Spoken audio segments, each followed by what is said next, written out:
Há muito que Portugal vive uma crise. Todos ouvimos todos os dias. E o que é que, entretanto, mudou? O que é que melhorou? Temos hoje uma crise social de dimensões nunca imagináveis, cujas raízes profundas que a originaram e logo também a agravaram, bebem no sistema político, no mundo político, que a propiciou a sua origem permissiva e mesmo, muitas vezes, a razão da sua ampliação hiperbólica e dos bloqueamentos à sua ultrapassagem. O mundo da política, do interesse público, demitiu-se há muito perante o mundo dos interesses dos grandes poderes.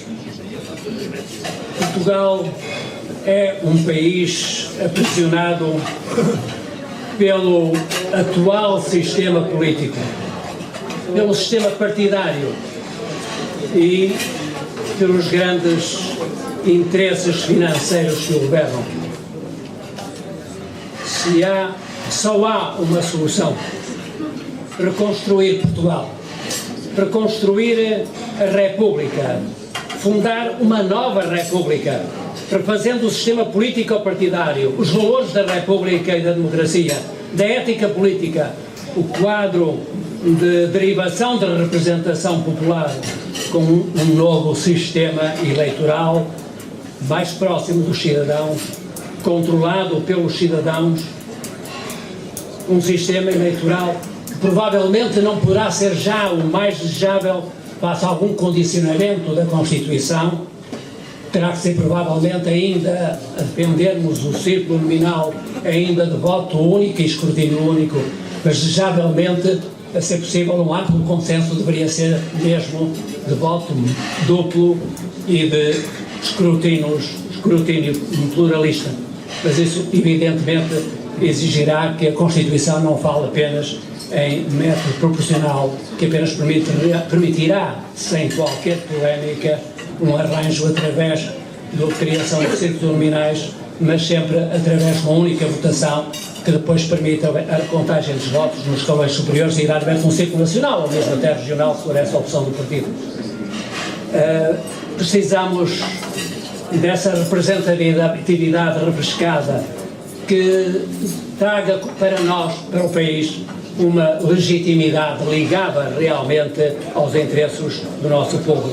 Com um governo de homens de mãos limpas, um governo de homens de mãos limpas do passado, um governo de coragem, homens de palavra, de verdade, para uma nova República de cidadãos e não contra os cidadãos, não de políticos que se pretendem profissionalizar, criando-se em elite, dirigentes que estão erigidos em classe dominante, em classe dominadora, mas sabemos também que em classe dominada por outros interesses. Ouvimos ao longo de muitas campanhas eleitorais proclamar mudança pelos políticos na oposição que pretendem ganhar eleições, pretendem ganhar o poder a qualquer preço, mas sistematicamente estes políticos dos partidos instalados e pagos pelos poderes económicos logo copiam as soluções dos que estavam no poder, quando não pioram essas soluções, aplicam soluções mais gravosas para os cidadãos e a sociedade em geral, enganando impunemente o povo que os elege. Temos que destronar rapidamente os partidos que nos têm governado, hipotecados aos seus interesses de classe, de elite, que precisa de se vender, subjugar, demitir, para se manter, ano após ano, eleições após eleições, demitir das suas funções, demitir da supremacia do político sobre os outros interesses sociais. Portugal viveu realmente dois momentos marcantes de mudança, ou seja, de esperança realizada. No ano de 1964, com o fim da ditadura, no outro em 1982, com a plena autonomia do sistema político, face ao eleitorado, com a primeira e grande revisão da Constituição, legitimadora republicanamente do poder político. Mas tudo hoje está em crise. mesmo a joia da coroa, o Estado Social, a garantia de um bem-estar mínimo de todos os cidadãos, de vivência de todos com um mínimo de dignidade humana. Em crise a Constituição, que não se cumpre, com o Tribunal Constitucional, e não só, que politizado organicamente permite mutações corrosivas dos valores fundamentais da vida da sociedade. Aparelhos de controle social e mesmo da comunicação social envedados aos grandes poderes e de quem governa em cada momento. Os modelos de educação, de garantia da saúde, da reforma, das reformas estão em causa. O Estado Social periga. Temos um país submissos numa União Europeia desunida, não solidária, em acelerado curso de afastamento da adesão dos cidadãos, portanto, de desagregação do entusiasmo dos apoios de outros tempos que viabilizaram esse entusiasmo. Partidos e governantes incompetentes, inexperientes, dominados por homens ávidos de lugares no mundo da economia, ávidos da ganância dos poderes financeiros, ou sem mérito, ou corruptos, circulando entre o mundo fiscalizado e o mundo pseudo-fiscalizador, num ambiente de cultura de impunidade. Políticos desrespeitadores de valores essenciais. Não temos tido governos republicanos do povo, pelo povo e para o povo. Não queremos uma economia política liberal, demissionista do político, de um capitalismo selvagem que vemos cada vez mais a afirmar-se antissocial, assente num poder financeiro concentrado, criador de clivagens exponenciais no Estado Social, das desigualdades impressionantes, do empobrecimento que vende os seus setores-chave da economia e da segurança nacional. Mas a nossa luta não é uma luta contra ninguém, é contra o sistema instalado, contra uma política em que os políticos não intervêm adequadamente, suficientemente para corrigirem tais anomalias numa sociedade e numa Europa que se diz democrática. Poderá aceitar-se uma economia política que põe em causa a condição humana, um Estado, governantes, contabilistas que hipotecam o país e depois coletivizam, não os monopólios, as fábricas, a riqueza daqueles que são mais poderosos, mas coletivizam os rendimentos do povo, coletivizam as reformas, coletivizam não os rendimentos dos mais ricos, mas coletivizam os rendimentos daqueles que têm, obviamente, uma vida normal, daqueles que, efetivamente, têm que usar os seus rendimentos para educar os seus filhos e para viver uma vida digna. Um país em que se empobrece na generalidade, em que uns poucos se podem tornar dragões de todos os cidadãos, acumulando fortunas fabulosas, favorecendo ordenados principescos dos que os apoiam, à custa do sofrimento, por vezes do roubo, do esbulho dos seus concidadãos. Num mundo liberal sem limites para o exercício impune da ganância de alguns sem regras éticas. Chegamos ao limite do intolerável, sem esperança em quem nos tem governado.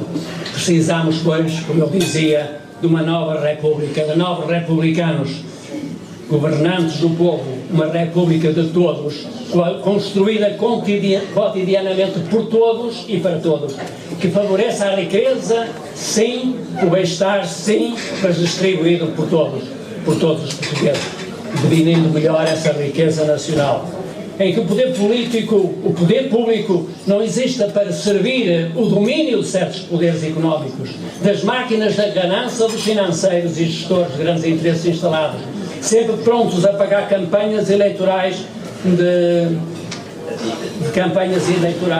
e promovendo também a comunicação social, os mesmos, muitas vezes, promovendo exatamente os menos capazes, os mais corruptíveis, comprando-os e atando-os aos seus passados, mas atando-os também aos seus futuros, porque alguns não é por acaso que saem dos governos e vão para grandes empresas. Em que os governantes sejam sérios e a governação justa, a economia seja política, isto é um Estado um Estado que vive para a sociedade. Num mínimo de Estado liberal, mas num máximo de Estado coletivista, nem uma coisa nem outra. Num Estado de intervenção suficiente na defesa da economia, no progresso da economia, mas também na defesa do social e dos cidadãos. Temos que criar condições não para um liberalismo como nossos tempos têm assistido. Temos que criar condições em que os poderes políticos têm que exigir àqueles que vivem, muitas vezes, na economia, nos grandes sistemas sociais, que vivem sem regras, que ultrapassam os riscos. Temos que criar condições para o evitar, mas temos que criar condições para que também assumam a responsabilidade disso. Não podem ser os cidadãos a pagar com os seus rendimentos os riscos, as ganâncias, os erros do sistema económico, do sistema financeiro. Hoje vemos bem que a reposição das riquezas adquiridas injustamente e legitimamente não se processa como se devia processar. É mesmo já patente que há alguns que são corruptos e aproveitadores e que não se importam de aceitar isto para cadeias porque sabem que depois têm o resto da vida airosa porque podem lucrar com aquilo que os rendimentos que tiveram à base dos seus erros, dos desvios, dessa riqueza criada, conquistada ilegitimamente. Não precisamos, portanto, de governos liberais, precisamos de governos que saibam ter o equilíbrio entre a promoção da economia, o máximo de liberdade do mundo económico, mas também o máximo de cautela perante os seus excessos e os perigos que ele pode criar. Hoje precisamos de nos fazer numa prática de democracia, de representação e governação que não esteja contra os valores mais dignos da ideia democrática e republicana. O desafio, meus amigos e correligionários, é imenso. Só para homens de fibra, de caráter provado, de convicções inabaláveis, de energia de ferro, que não prometam em vão, mas que queiram realmente mudar o estado das coisas em que submergimos e o país já, por vezes, com notas bem patentes de um país doente que definha. Estou aqui porque acredito que vamos vencer a bem de Portugal e lutar por uma Europa também diferente. Porque acredito que estou entre homens que não vêm para a política para se afirmar ou enriquecer. Gente que sabe e tem caráter já provado, agregadora e agregada à volta de um líder motivador, que não dará tréguas aos vícios do sistema, cujo passado de coragem e valores nenhum poder, nem a comunicação social na mão dos grandes grupos e muitas vezes também dos políticos, seriamente conseguirá questionar.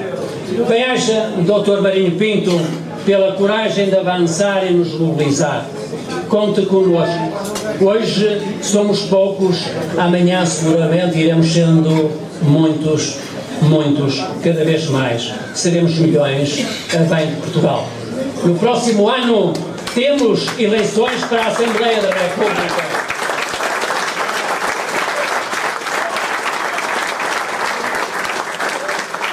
No próximo ano temos eleições para a Assembleia da República e para o Governo. Precisamos de deputados do povo e para o povo, não deputados de partidos e para os partidos e para os negócios. Os assuntos de Estado não podem continuar a ser tratados e resolvidos nos bastidores da Bolsa, nos bastidores dos bancos, no mundo do negócio. Só assim conseguiremos mudar o sistema político e reconstruir a democracia republicana. Mãos à obra. Avante por Portugal!